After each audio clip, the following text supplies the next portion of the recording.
Bom dia, muito obrigada pelo convite. É sempre uma alegria falar de educação. Pois é, e a gente usou a palavra desafio ali, porque é um desafio muito grande falar em educação, né? É a palavra de ordem da escola, né? A gente diz que é o desafio e a mudança. É o tempo inteiro, ele está lá estampado no portão da escola. A partir do momento que se entra naquele espaço, são essas palavras que nos encontram, né? Enquanto professor, gestor, até os pais mesmo, os alunos, né? O desafio. Todos envolvidos nesse processo. Então, aí quando a gente fala nessas mudanças todas, né? Que não é o perfil da escola que nós estudamos, que os nossos pais estudaram. Hoje muda tudo, está completamente diferente, porque o perfil do aluno também é diferente, né, Mariana? Justamente. As tendências educacionais, elas mudam de acordo com o que muda também o nosso tempo histórico, né? O nosso momento histórico. E nós temos aí as grandes mudanças com essa era digital, que é o que mais surge agora, que é a informação, esse acesso à informação muito rápido, essa nova geração que chega. Então, a escola não pode ser mais aquela escola do século XVIII, né, onde os alunos assentavam enfileirados, o silêncio era garantia de aprendizagem. É verdade, todo mundo fazia silêncio, prestava atenção no que o professor estava falando. Hoje, né? Uma sala muito silenciosa. A gente já liga a anteninha. Não é um bom sinal. Não é um bom sinal. Não estão aprendendo, estão em outro espaço, né? É importante, então, que a escola hoje, ela rompa com esse modelo, né? Para que ela seja, assim, um lugar onde o aluno é o centro da aprendizagem, ele é o protagonista, o professor é um mediador ali, e a escola não só mais transmite saberes, como ela ajuda a desenvolver habilidades. Agora, nesse processo, com todas essas mudanças, algumas ferramentas que auxiliam nesse processo educacional, com certeza ficaram para trás, né? E novas fazem parte desse dia a dia. Eu queria que você falasse um pouco sobre isso. Sim. Nós temos a tendência a dizer que o que é novo é bom e o que é velho é ruim.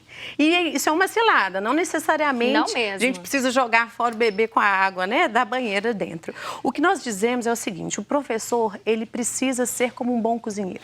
O bom cozinheiro, ele cozinha no fogão a lenha e também cozinha em cozinhas profissionais com equipamentos de ponta, né?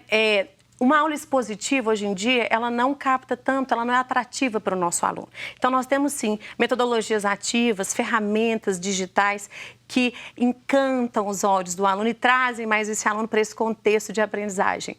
Precisamos, sim, utilizá-las como meio, mas não podemos perder de vista a nossa intenção educativa, que é a intenção de formação, né? Formar sujeitos críticos, prontos para poder exercer o papel na sociedade. Então, temos, sim, ferramentas importantes, né? Mas não podemos perder de vista que a intencionalidade pedagógica é o mais importante. Agora, é uma aula, a gente pode falar que é uma aula que tem um processo mais interativo, então, com todas essas mudanças, Mariana? O aluno participando mais, talvez até questionando mais também? Sim, a nossa geração e as gerações anteriores, né? Nós entendemos que a pergunta, o professor termina a explanação e fala alguma pergunta? Exatamente. E essa pergunta, ela seria péssima, né? Porque significaria que você não estaria prestando atenção na aula. Né? Mas, às vezes a pessoa tinha uma dúvida, mas nem falava, né? Não vou falar para o professor vai saber que eu estava pensando em outra coisa. O meu colega ali vai fazer uma chacota, mas hoje em dia não. Hoje em dia, o que nós, enquanto escola, estamos buscando dentro desse espaço de desafio é que o aluno seja o centro. Então, ele participa, o aluno constrói, né? Ele visita primeiro o tema antes do professor levá-lo para a sala de aula. E a informação, né, as informações, elas ajudam muito nisso. Então, colocar o aluno nesse lugar.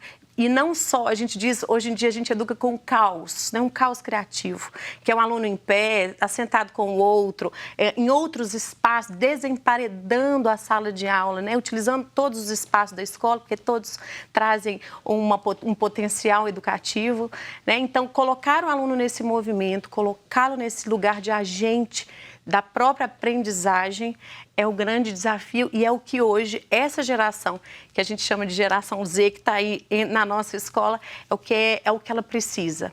Nós temos estudos, né, na neurologia, hoje em dia, já dizem o quê? Já dizem que o aluno, o nosso cérebro só aprende se ele é capaz de se emocionar.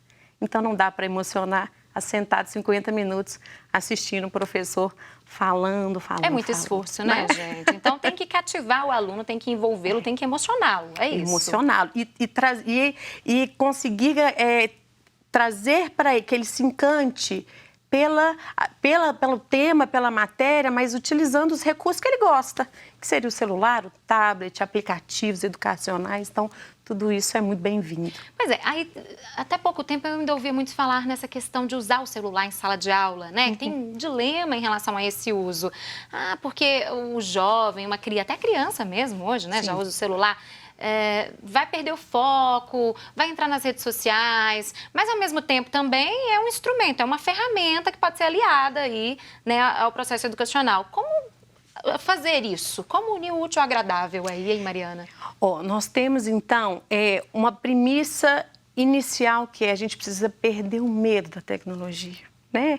Não dá mais para voltar. Não dá pra gente... uma realidade que faz parte do nosso dia a dia. Não dá, né? Nós, professores, pais, nós precisamos...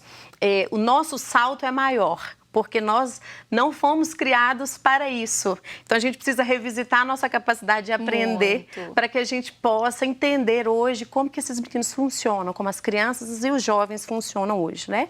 Então, a tecnologia, ela pode ser bem utilizada, sim, desde que hajam dois pontos principais.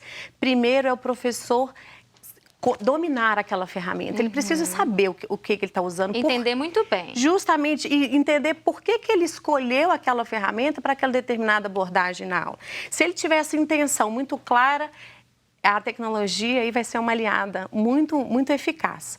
E o segundo ponto é que ele precisa estabelecer combinados com os alunos, não só os professores, como toda a escola. A escola precisa ter regras claras para os meninos, né? Então, quando usar, como usar, né?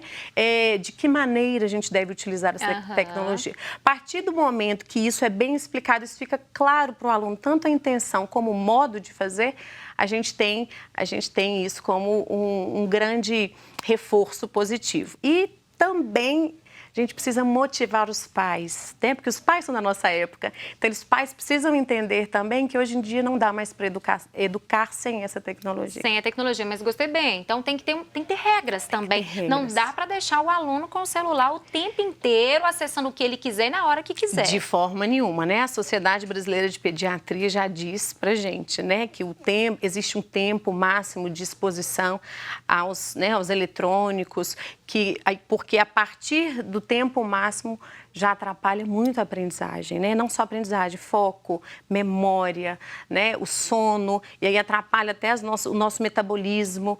Então, é claro, tudo de uma maneira, tudo equilibrado, né? De uma maneira correta de se usar, para garantir sucesso, né? Pois é, aí essa questão do acesso rápido à informação que a gente tem hoje, né? Porque antes não, o professor contava uma história, você fica viajando, imaginando tudo aquilo, ou pegava um livro, ia ler para tentar descobrir, para tentar complementar. Hoje não, o professor começa a falar alguma coisa, a criança já vai ali na internet, joga, se tiver outra versão daquilo que o professor está falando, ela já fala na hora, professor, acho que não é bem assim não, estou lendo aqui que a história tem uma outra vertente. Isso é um facilitador? Isso é bom ou não? É o contrário, Mariana. Isso gera uma certa dificuldade, tanto no processo de aprendizagem como para o professor também, em sala de aula. Olha, eu gosto de dizer que é bom. É bom porque a gente precisa colocar o menino nesse lugar da crítica, nesse lugar do questionamento, né? É claro que dentro da escola, o menino está ali com a informação e a escola precisa oferecer a formação para a informação. E aí o professor, ele pega esse caminho de um jeito muito fácil, se o aluno traz, por exemplo, um questionamento que não é o correto. Eu tenho um exemplo para dar, numa escola que eu trabalhei, um professor, ele foi até a Wikipedia e ali ele editou, né, como enciclopédia livre, ele editou uma informação errada.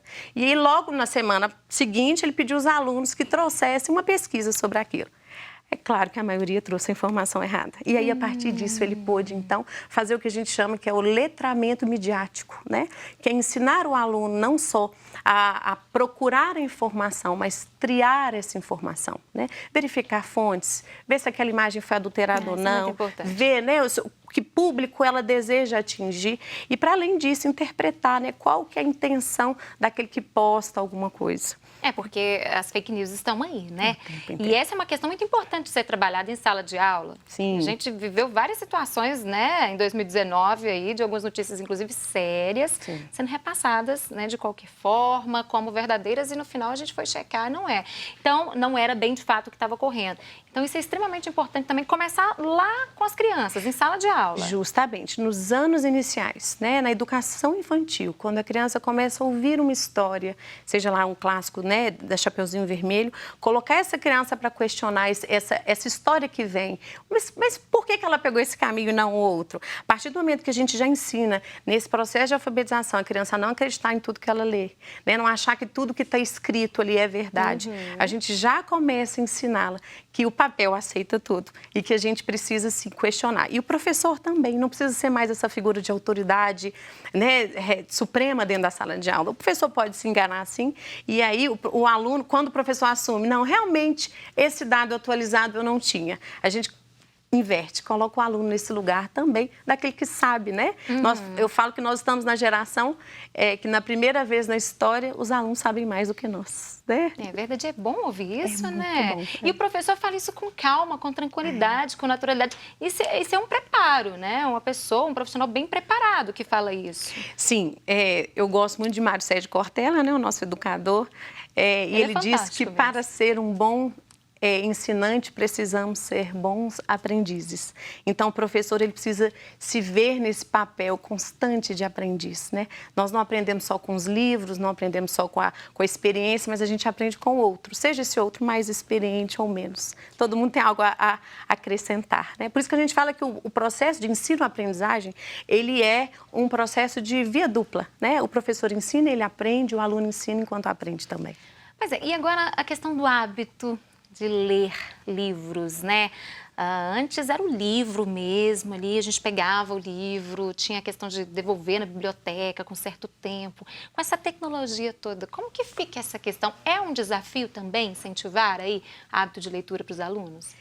Nós dizemos que a nossa geração é a geração que mais leu na história, né? O tempo inteiro a gente está lendo, a gente abre um aplicativo, um post, então o tempo inteiro a gente está lendo. Mas teve uma pesquisa recente na Califórnia que uma neurocientista fez, acompanhando em uma faixa etária, e viu que esse hábito nosso de ler posts, né, leituras rápidas, leitura superficial, rolada, né, que a gente diz. É o que a internet traz. Justamente, ela tem impactado na nossa capacidade de ler textos mais profundos. Olha, que interessante. De ler textos mais complexos. Então, qual é o papel da escola nesse? E não só da escola, a gente diz que os pais também podem ajudar nisso, que fazer com que o aluno, sim, leia posts, não tem jeito de tirar isso mais deles, e que bom que eles estão lendo, mas que desenvolva-se habilidades também de ler um livro físico maior, com uma leitura mais densa, ou um e-book que seja, né, mas que traga uma narrativa maior, mais complexa. Então, aí entra o papel do pai também auxiliar a escola nessa questão, né?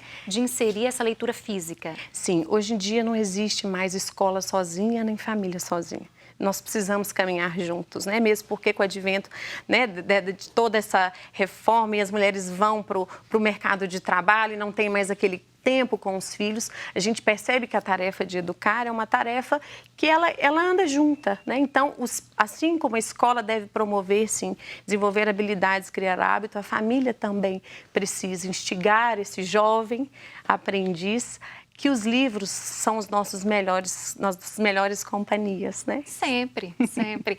Os pais estão entendendo direitinho esse recado? Então, é um desafio, né? Cada um é um. Então, mas eu acredito que sim. Acho que os pais têm buscado mais a escola. Eles perguntam mais. E aí, como que a gente faz, professora, mais né? Participativos. Isso, eles estão conosco, né? Então, entendendo que esse movimento não é só nosso, não é só da escola, é um movimento de todos, mesmo porque o aluno é nosso por um tempo, mas ele é do pai a vida inteira. A vida inteira, não?